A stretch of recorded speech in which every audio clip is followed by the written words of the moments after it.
زما محترم الله جل شانه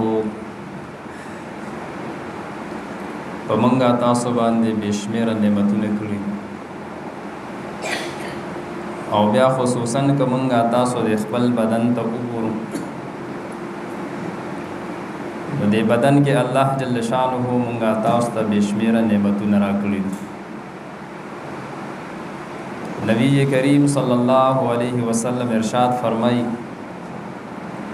انسان ته الله جل شانه په بدن کې 360 جوړونه ورکړي دي 360 جوړونه دي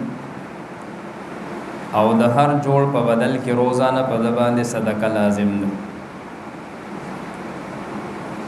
او زما محترمو د حدیث مطابق خو ظاهری الفاظ ته وکته شي نو صدقه دې ته ویل کېږي چې سړی د هر اندام په بدل کې روپۍ ورکړي نو کله یوې روپۍ حساب کې نو 360 روپۍ دا جوړي خو نبی کریم صلی الله علیه وسلم منګه تاسو ته آسان کړو فرمایل سبحان الله دا صدقه ده الحمدلله صدقه ده لا اله الا الله صدقه ده الله اکبر صدقه ده د چا سره مدد کول دا صدقه ده او د لارې نه نقصان ده سیز لري کولم دا صدقه ده او بیا نبی کریم صلی الله علیه وسلم فرمایي کچری چا درس په ابتدا او شروع کې د چاش په وخت کې 2 رکعات نفل ادا کړ نو دا د 360 جوړونو بدله کې دا صدقه وګرځیدا نو محترمو مارس کو چې الله تعالی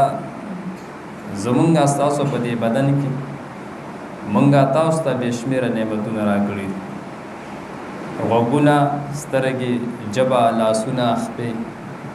زړه دماغ خو لیکن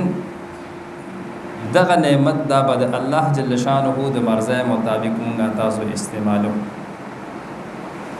کچری د الله جل شانه د مرزه مطابق استعمال شي الله خوشاله الله راضي او الله او د الله جل شانه پیغمبر په دې باندې د جنت وعده کړی بیا خصوصا زما محترم جبا دا د دې استعمال لاړې ورنه د دې د وجه نه قران مجید کې الله جل شانه ارشاد فرمای چې تاسو کوم خبره کوي ما يلفظ من قول تاسو چې کوم وینا کوي تاسو کوم خبره کوي تاسو د جبنه د خلینه کوم خبر روزي نو الله تعالی فرمای دي ته زمون فرشتي تیار ناشتي دي اغه لیکل کی نو کدا وینا د خیر روزي نو دام لیکل کیږي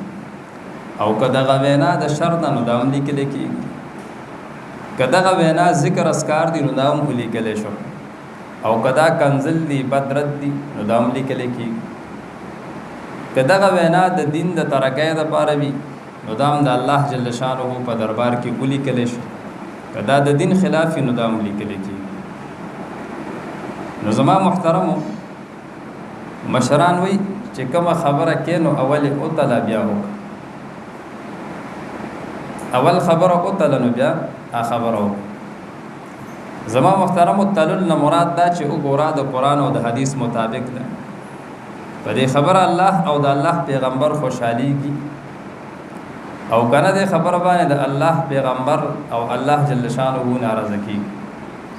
نو که الله او د الله پیغمبر په خوشاليږي د شریعت مطابق ته نو ویګه او کداغه خبره وینا د شریعت نه خلاف او د الله او د پیغمبر د خفغان او د ناراضتیا سبب ګرځي نو بیا هغه نزان ساتل پکار ځکه محترم وینا او دا جب استعمالول